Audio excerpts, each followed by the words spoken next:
Hello there, everybody. If it's your first time with us today, welcome. And if you've been here before, welcome back. We're checking out Jacksonville Chess for Charity's Game of the Week, this time bringing you the action from September 18th of this year. And we're looking at a quad tournament that was played. Now, this game is between two players at the club here, both of them provisionally rated, getting some more over-the-board experience and establishing themselves as strong tournament players. And we have Sam Tuttle playing with the white pieces in this game, taking on Ryan Turner playing in his first rated over-the-board tournament as black. Let's go ahead, dive into the action, and see just what we got from quads this week. So Sam started off with e4, and Ryan played the Sicilian defense with c5. And in this game, we're going to have a very interesting opening choice, and that is the Smith-Morra gambit. So d4 from Sam. Ryan accepted the gambit with c takes d4, c3, and d takes c3. And already, white is giving up a pawn here. But what's the point? Well, we're going to get those pieces out. We're going to try to get some very quick development, and black is going to try to stay solid in turn and show that, you know what, you may get a little bit faster development, but my structure is very sound, I'm very solid, and I've got a pawn, so let's see if you can do anything about it. d6 played by black, bishop to c4, and e6. So this very solid structure, black is not pressing too forward in the center just yet, making sure that he's able to keep everything sound, and white is just getting those pieces out. Knight f3, and already look how quickly these white pieces are getting into the game for the price of that pawn. Knight f6 from Ryan, and this is a slightly less popular line for black, bringing the knight to f6, putting some pressure on e4, and the reason is it doesn't do a whole lot to help protect this e5 square. Now, Sam's next move, I think, is a very fun and exciting move. However, it's also one that's not played very much and often because of the nuances of playing a gambit. So Sam here decides to play the move e5. Like we said, taking advantage of the fact that this knight has come to f6 rather than playing a move like knight c6, black is not controlling the e5 square, and white is immediately trying to bust up the middle toward black's king. This is often a good idea, especially in gambit lines when you've got more development.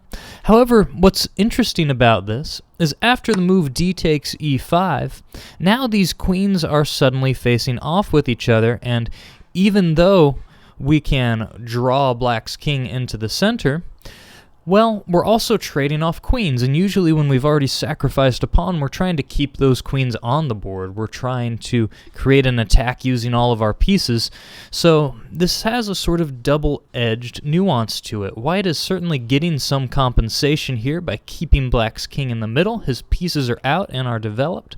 However, getting the queens off the board, black can maybe say, well, what's your attack really going to be? What are you going to do to prove that you have enough for the pawn? Sam went ahead and traded the queens. Queen takes d8, king takes d8, and knight takes e5. And now we have the beginning of this interesting middle game. White's pieces are out. I certainly think that white has compensation for the pawn at this point. However, it's not so clear if white will be able to find a way to convert this or to get that material back if black gets enough time to consolidate everything. Now, here Brian made a blunder in the game. He played the move bishop to d6. And why is this a mistake?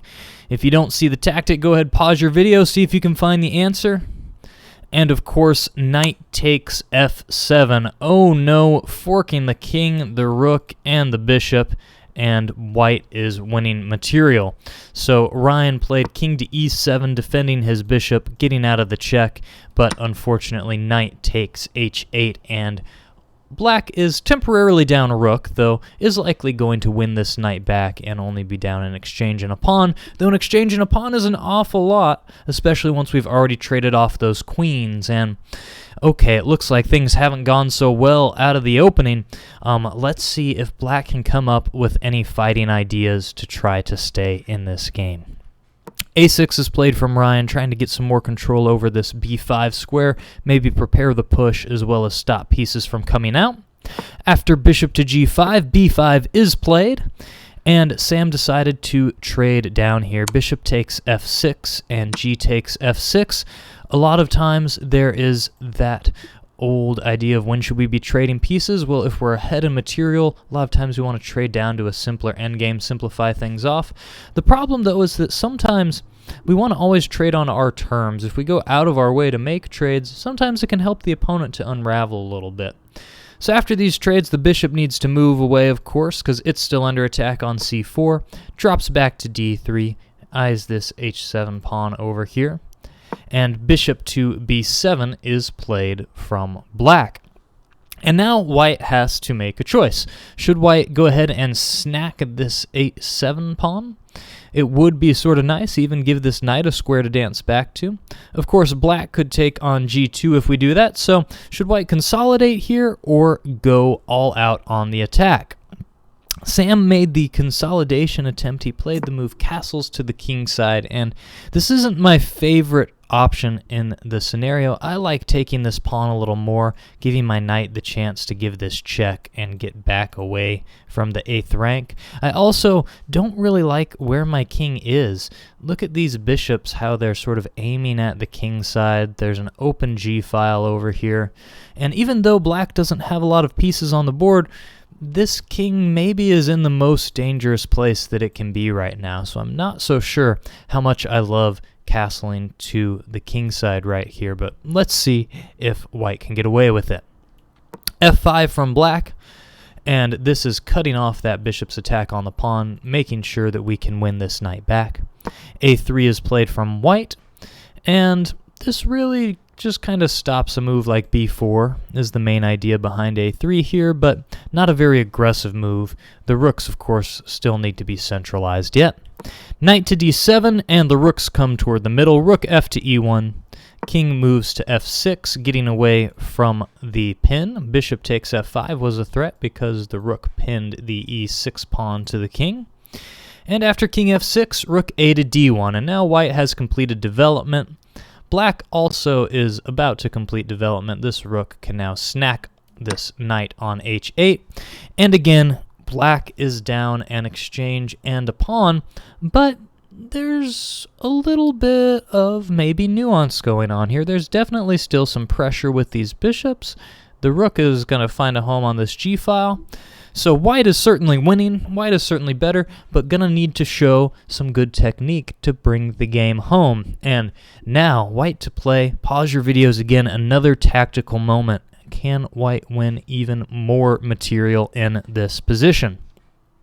Well, the answer is yes. There's two ways to do it, and they are both a desperado tactic. So this bishop on d3, in the game we saw the move bishop takes f5. Also possible would be to play bishop takes b5 with the similar idea that either way, after black recaptures this bishop either on f5 or b5, we can play rook takes e6 and win a pawn. So king takes f5 was played, rook takes d6, now we're attacking the knight and we're attacking e6. Everything is crashing into the position for white.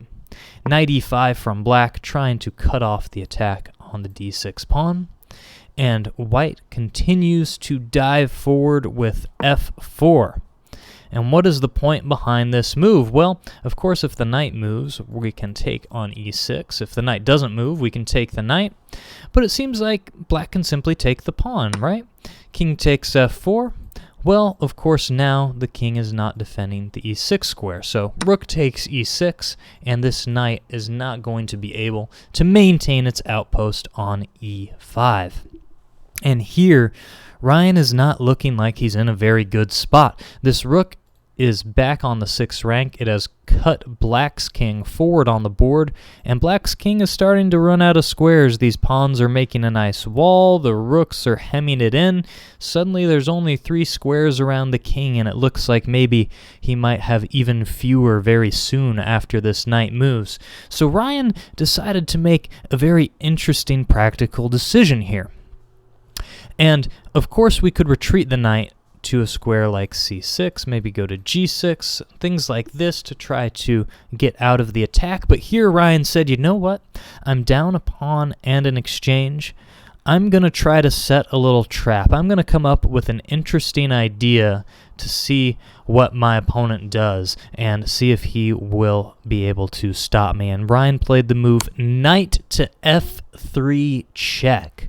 And what is happening here? What is Ryan's point behind this move? Well, of course, we're checking the king and attacking the rook, creating a fork. So white is going to recapture this knight. Why not? I mean, there's no great reason not to.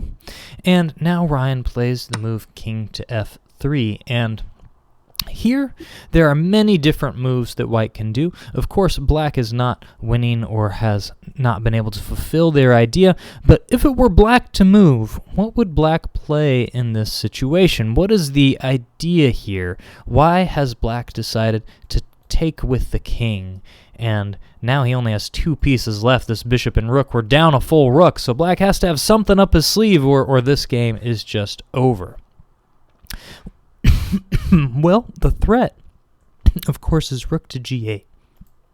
If black can play rook to g8, this king slides over to h1, and suddenly a move like king f2 and this check on the diagonal is going to be very strong, and white might have some issues to deal with. So here Sam decided to play the move h3, creating a little bit of space for the king.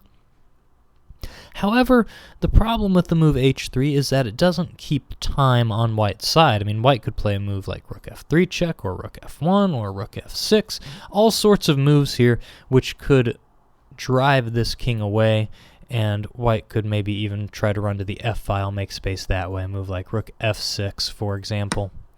And then after king g4, you could bring the king out to f2, and you wouldn't have to worry about these tactics. This would be perfectly fine for white doing something like this.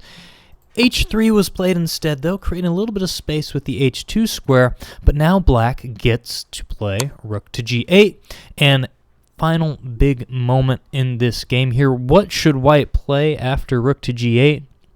3 options. You can go rook h2, rook f1, or rook h1.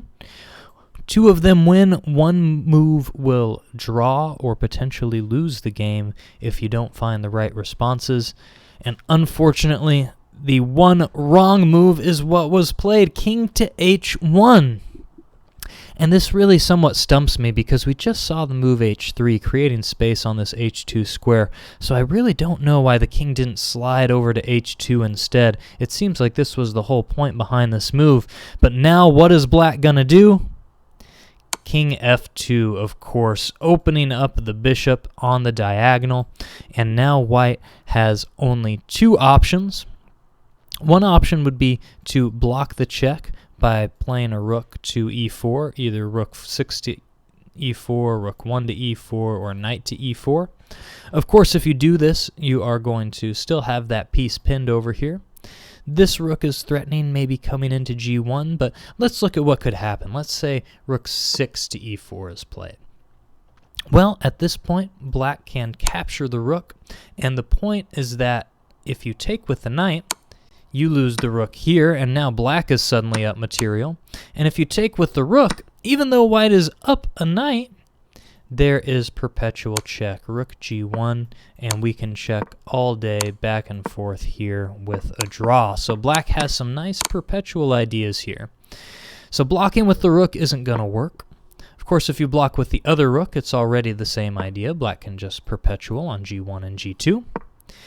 And if you block with the knight, well, similar to what we just showed before, knight e4 check, and now the king can come and take on e1.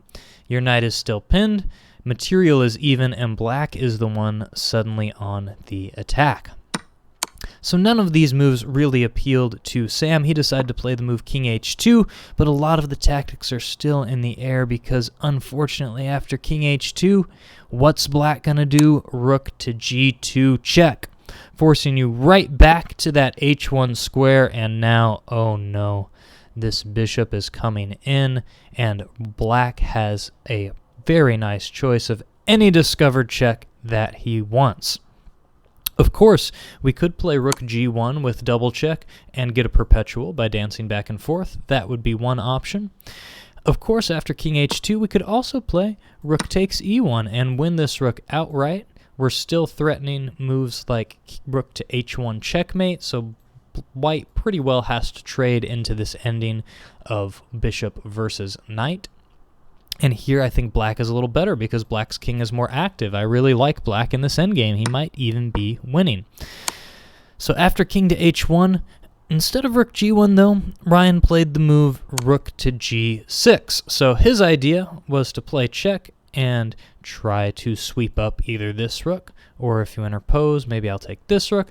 Lots of different ideas here, and there's one more move that white can play to draw. So how could you draw the game here with white? That's the next big question.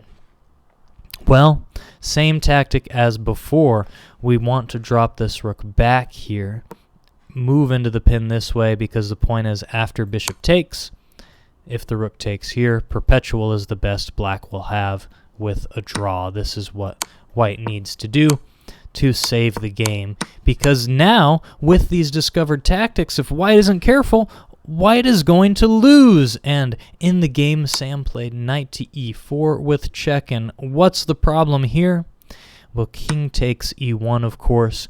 As we mentioned before, the knight is still pinned. It cannot move. This rook cannot give that check to the king. These rooks are still facing off, and now really what white needs to do is move this rook away. Unfortunately, in the game, one final mistake from Sam. Rook takes g6, and after rook takes g6, white resigned. Why did white resign here?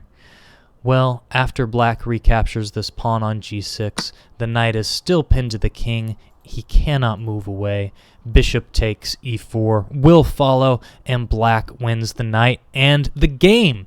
So a very nice comeback victory from Ryan Turner in this one. We see a little bit of a swindle happening in this game, right? Sam was able to get the best out of the opening, win that exchange, win that pawn, but don't give up, right? Always keep fighting till the end, especially if you can still find ideas to make things complicated for your opponent. So Ryan made sure to use every last good idea he had, and, well, one of them was able to break through and pull off the come-from-behind victory.